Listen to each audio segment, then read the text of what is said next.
In this video, I'm going to show you how to make this really cute, I don't even know what to call it, like a flower arrangement type deal, using one of these little metal planters from Dollar Tree and a garden trellis from Dollar Tree. So stay tuned and I will show you how to make it. Alrighty, let's get started. So yes, I do have a towel down and there's a good reason for that. I'm going to be working with this little tin type container from the Dollar Tree and I didn't want it clanging around on the table. That's why I have a towel. You're going to need one of these. You're also going to need one of the garden trellis things from Dollar Tree. They have green and black in my store and I got the black because this here has black lettering. You're going to need a foam block to put all of your artificial flowers in. And speaking of that, you're going to need a lot of artificial flowers. You can use whatever kind you like. But I did get some of these really pretty ones. These came from Mighty Dollar, but Dollar Tree does carry big long stalks of flowers like this. I just grabbed a few. And then I have a whole bunch of spring type flowers from Dollar Tree. You know, whatever colors you want to use. This is just what I have. I have some purple and pink. I got like 100 bundles of flowers the other day. So I've got all kinds of colors. I have a few of the little butterflies from Dollar Tree. I think they just fell off my table. Darn it. A few of the butterflies. You're going to need some wire cutters, some E6000, a hot glue gun, and glue sticks. And this is optional. If you want to put a ribbon across here, then you're going to need some ribbon or twine, whatever you want to use. So first off, what I did is I took this trellis here and I cut a little bit off of the end. Here's the piece that I cut off with the wire cutters, and there's a reason that I did that. As you can see here, we're going to be putting this trellis inside this container. And I wanted it to where, you see these little crossbars here? I wanted the crossbars to actually touch the container, just like that, because that's going to provide the stability. Now I took the end and I just kind of bent it around a little bit, like that, you know, to kind of give it a curve, because this is curved. Slightly curved. I mean, you know, it's nothing harsh. Okay, now you see how the ends are kind of like resting against the bottom, and here are our little cross members. Now what I'm going to do is I'm going to take hot glue and I'm going to put right here just to kind of tack this down, and then I'm going to go back with the E6000 once the hot glue has set up, you know, just to add a little bit more stability. And I'm going to turn it this way. Actually, I'm hoping that y'all can see this. Okay, there's an angle there. Give me my glue gun. It's stuck to my darn table. So I'm just going to put a blob of hot glue under there and a blob of hot glue under here. Set this back over here. And I'm going to have to hold this down with my hands just to make sure. I want to move this down a little bit. Just to make sure it's attached. And if you want to try to use only hot glue on here to hold this down, you know, that's up to you.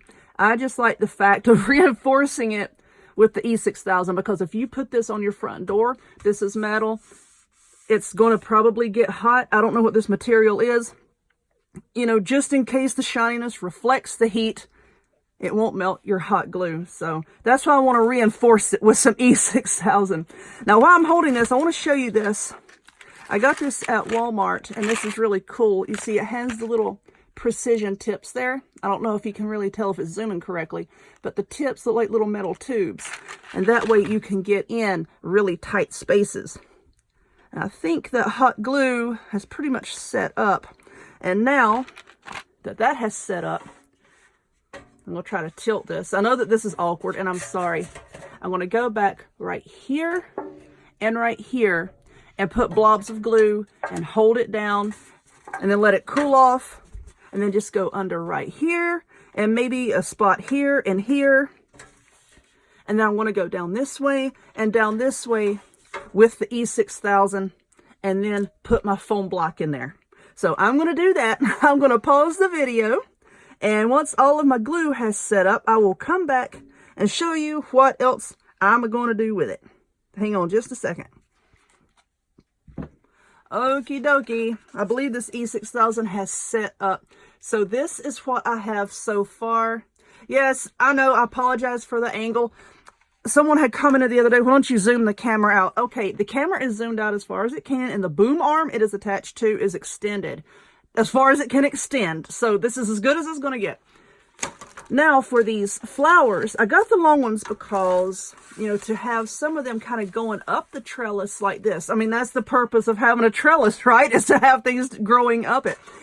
So would I have just a few of these, maybe at varying lengths, you know, kind of going up the trellis just like that. So I'm going to go ahead with my wire cutters. Look, y'all, I'm not using my scissors this time. That's a miracle in itself. Write that down. I'm not using my scissors to cut wire. Okay, so basically, this is an easy part. All you're going to do now is just use all of your flowers and stick them in your foam. Now, like, this is wanting to lean a little bit. This has, this can be bent. So, you know, you can bend it and, like, wrap it around the wire if you want to, you know, to make it look like it's, you know, like actually growing up it, you know, however you want to do it. That's the, whoops, I'm dropping ribbon. That's the beauty of crafting. You could do whatever you want. Now, I'm going to leave a lot of the greenery on these, I'm going to leave it on the leaves. Good Lord, Amber. I'm going to leave a lot of the greenery on these flowers, you know, to kind of help fill it out a bit. And then, you know, I'm just going to adjust them, you know, move them up and down, you know, however, so it doesn't look so sparse. But now all I'm going to do is just fill it in with flowers. And I'll take some of those little butterflies I have and, you know, just attach a few here and there. You know, really, really simple. All you're doing is sticking flowers and foam. So I'm going to work on that. And I'm going to pause the video once again. And then when I come back, I will rearrange things and I'll have a much better shot for you so that you can see exactly what I did. So hold on just a moment. All right, so this is what I've got so far. Yeah, I need to put another flower something right there to fill in that space. I need to go get some more, I think. But yeah, I just stuck a bunch of flowers in the foam and I glued some butterflies there, one there, and then one up top. And I just took a piece of ribbon and wrapped it around and glued it down. And then I tied a little bow, stuck it to the front, and that is that. So I think that would look cute, you know, just sitting on a table up against a wall or hanging up. You can hang it on your door. I just hang it by that right there. But I am pretty happy with how it came out. So if you would, please give this video a thumbs up. Click subscribe. Check me out on other forms of social media. The links to all of which will be in the description box down below. And I hope to see y'all next time. Bye-bye.